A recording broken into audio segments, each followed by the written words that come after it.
Hace 200 años, en la arboleda sagrada, el joven José Smith vio y habló con Dios, el Eterno Padre, y con su Hijo Jesucristo.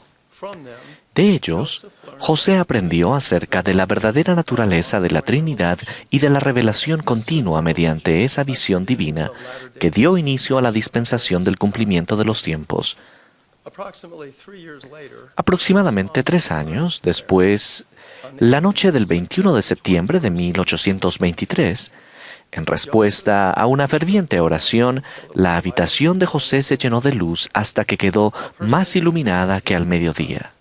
Un personaje se apareció junto a su cama, llamó al muchacho por su nombre y declaró que era un mensajero enviado de la presencia de Dios y que se llamaba Moroni. Instruyó a José en cuanto a la salida del libro de Mormón y luego citó del libro de Malaquías en el Antiguo Testamento con una pequeña variación en el lenguaje utilizado en la versión de Reina Valera. He aquí, yo os revelaré el sacerdocio por medio de Elías el profeta antes de la venida del grande y terrible día del Señor. Y él plantará en el corazón de los hijos las promesas hechas a los padres, y el corazón de los hijos se volverá a sus padres. De no ser así, toda la tierra sería totalmente asolada a su venida. Es importante destacar que la instrucción que Moroni dio a José Smith sobre la misión de Elías el profeta dio inicio a la obra del templo y de historia familiar en los últimos días, y fue un elemento clave en la restauración de todas las cosas de que habló Dios por boca de sus santos profetas que han sido desde tiempos antiguos. Ruego que el Espíritu Santo nos ayude al aprender juntos acerca de los convenios, las ordenanzas y las bendiciones que están a nuestro alcance en los templos de la Iglesia de Jesucristo de los santos de los últimos días. Comienzo haciendo una pregunta fundamental. ¿Por qué fue importante el regreso de Elías el profeta? De las revelaciones de los últimos días, aprendemos que Elías el profeta poseía el poder sellador del sacerdocio de Melquisedec, y que fue el último profeta que lo poseyó antes de la época de Jesucristo. El profeta José Smith explicó: el espíritu, poder y llamamiento de Elías el profeta es que ustedes tengan la autoridad de poseer las llaves de la plenitud del sacerdocio de Melquisedec y de obtener todas las ordenanzas que pertenecen al reino de Dios, aún para hacer volver el corazón de los padres a los hijos, y el corazón de los hijos a los padres, incluso los que estén en los cielos. Esta sagrada autoridad para sellar es necesaria a fin de que todo lo que ates en la tierra sea atado en los cielos, y todo lo que desates en la tierra sea desatado en los cielos. José aclaró aún más cómo rescatará Dios a esta generación. Enviará a Elías el profeta, quien revelará los convenios para sellar el corazón de los padres a los hijos y el de los hijos a los padres. El profeta Elías se apareció a Moisés en el monte de la Transfiguración y confirió esta autoridad sobre Pedro, Santiago y Juan.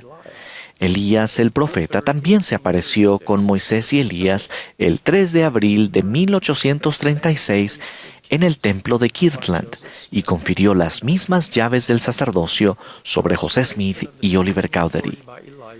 La restauración de la autoridad para sellar por medio de Elías el profeta en 1836 fue necesaria para preparar al mundo para la segunda venida del Salvador, e inició un interés mundial mucho mayor en la investigación de historia familiar. La palabra corazón se emplea más de 1000 veces en los libros canónicos. Esa palabra, simple pero significativa, a menudo denota los sentimientos íntimos de una persona. Nuestro corazón, la suma total de nuestros deseos, afectos, intenciones, motivos y actitudes, define quiénes somos y determina lo que llegaremos a ser. Y la esencia de la obra del Señor es cambiar, hacer volver y purificar el corazón mediante convenios del Evangelio y ordenanzas del sacerdocio. No edificamos los santos templos ni entramos en ellos solo para tener una experiencia personal o familiar memorable. Más bien, los convenios que se reciben y las ordenanzas que se efectúan en los templos son esenciales para la santificación de nuestro corazón y para la exaltación final de los hijos y las hijas de Dios. El plantar en el corazón de los hijos las promesas hechas a los padres, incluso a Abraham, Isaac y Jacob, el hacer volver el corazón de los hijos hacia sus propios padres, llevando a cabo la búsqueda de datos de historia familiar y el realizar ordenanzas vicarias en el templo, son labores que bendicen a las personas en ambos lados del velo. Cuando llegamos a estar anhelosamente consagrados a esta sagrada obra, obedecemos los mandamientos de amar y servir a Dios y a nuestro prójimo. Y tal servicio desinteresado nos ayuda verdaderamente a escucharlo y venir al Salvador. Los convenios y las ordenanzas del sacerdocio más sagrados se reciben únicamente en el templo, la casa del Señor. Todo lo que se aprende y todo lo que se realiza en el templo recalca la divinidad de Jesucristo y su función en el gran plan de felicidad del Padre Celestial. El presidente Ezra Taft Benson describió un importante modelo que el Redentor emplea para llevar a cabo la inmortalidad y la vida eterna del hombre. Él dijo: "El Señor obra de adentro hacia afuera. El mundo obra de afuera hacia adentro. El mundo trata de sacar a la gente de la bajeza. Cristo saca la bajeza social del corazón de las personas y ellas mismas salen de los barrios bajos. El mundo trata de reformar al hombre cambiándolo de ambiente. Cristo cambia al hombre y éste cambia su entorno. El mundo trata de amoldar el comportamiento del hombre, pero Cristo puede cambiar la naturaleza humana. Los convenios y las ordenanzas del sacerdocio son esenciales en el proceso continuo de renacimiento espiritual y transformación. Son el medio por el cual el Señor obra con cada uno de nosotros de adentro hacia afuera. Los convenios que se honran con resolución, que se recuerdan siempre y que están escritos con el Espíritu del Dios vivo en tablas de carne del corazón, brindan un propósito y la certeza de las bendiciones en la vida terrenal y por la eternidad.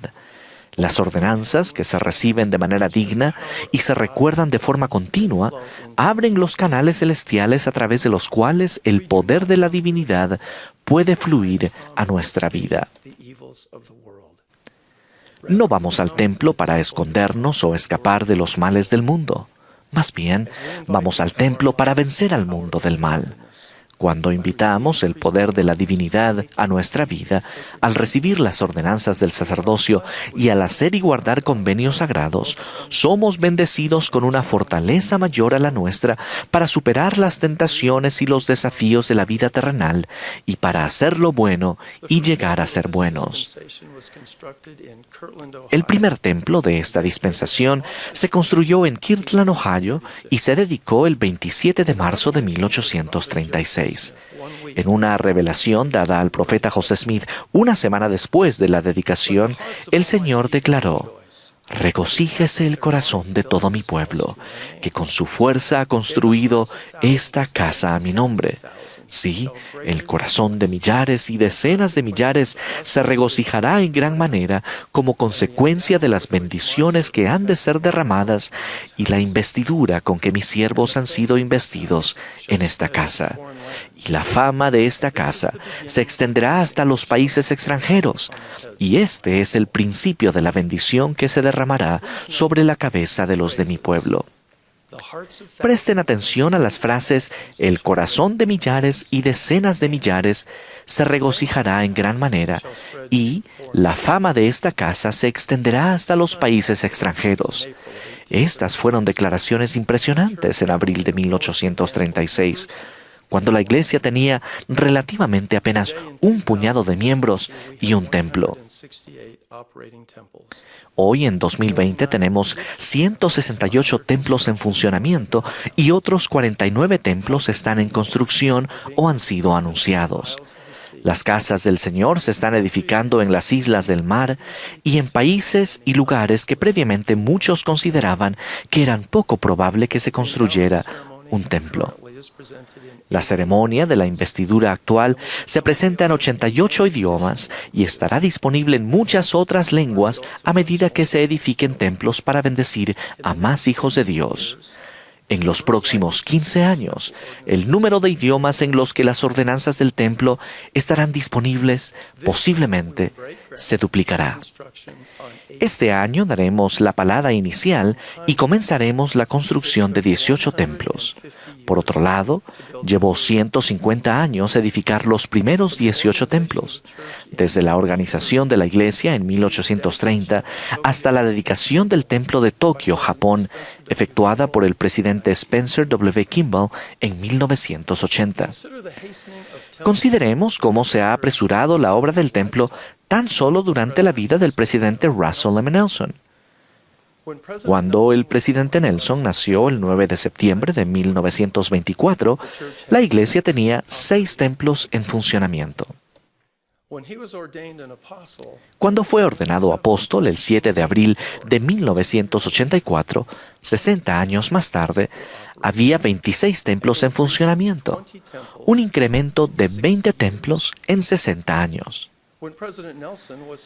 Cuando se sostuvo al presidente Nelson como presidente de la Iglesia, había 159 templos en funcionamiento, un incremento de 133 templos en los 34 años durante los que prestó servicio como miembro del Quórum de los 12.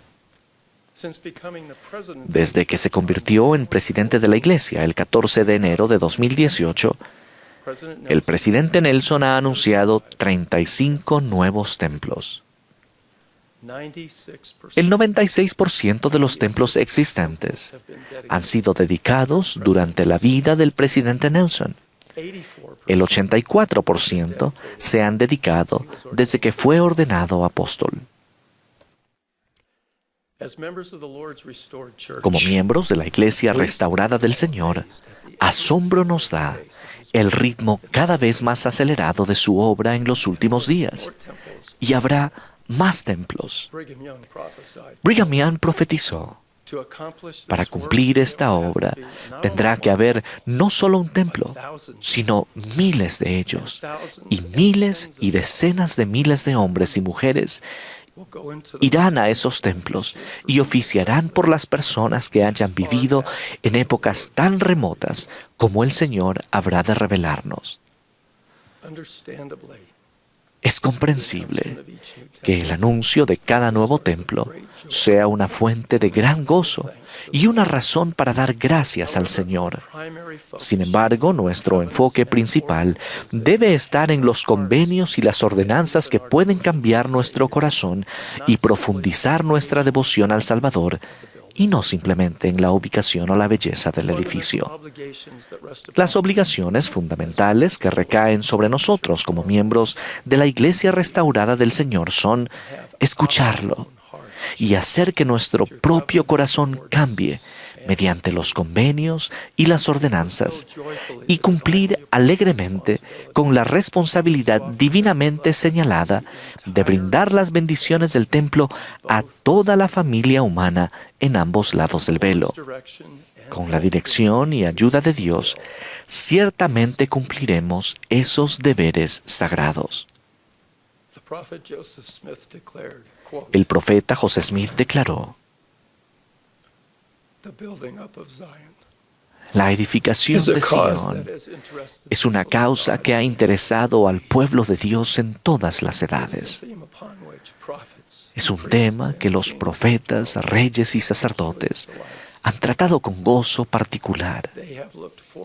Han mirado adelante con gloriosa expectativa hacia el día en que vivimos, e inspirados por celestiales y gozosas expectativas, han cantado, escrito y profetizado acerca de esta, nuestra época, pero murieron sin verla. A nosotros nos es permitido verla, participar en ella y ayudar a extender esta gloria de los últimos días. El sacerdocio celestial se unirá con el terrenal para realizar estos grandes propósitos, una obra que Dios y los ángeles han contemplado con gozo por muchas generaciones, que ardió en las almas de los antiguos patriarcas y profetas. Una obra que está destinada a ejecutar la destrucción de los poderes de las tinieblas, la renovación de la tierra, la gloria de Dios y la salvación de la familia humana. Testifico que el Padre y el Hijo se aparecieron a José Smith y que Elías el profeta restauró la autoridad para sellar. Los sagrados convenios y ordenanzas del templo pueden fortalecernos y purificar nuestro corazón cuando lo escuchamos a Él y recibimos el poder de la divinidad de nuestra vida. Y testifico que esta obra de los últimos días destruirá los poderes de las tinieblas y llevará a cabo la salvación de la familia humana. Testifico de estas verdades en el sagrado nombre del Señor Jesucristo. Amén.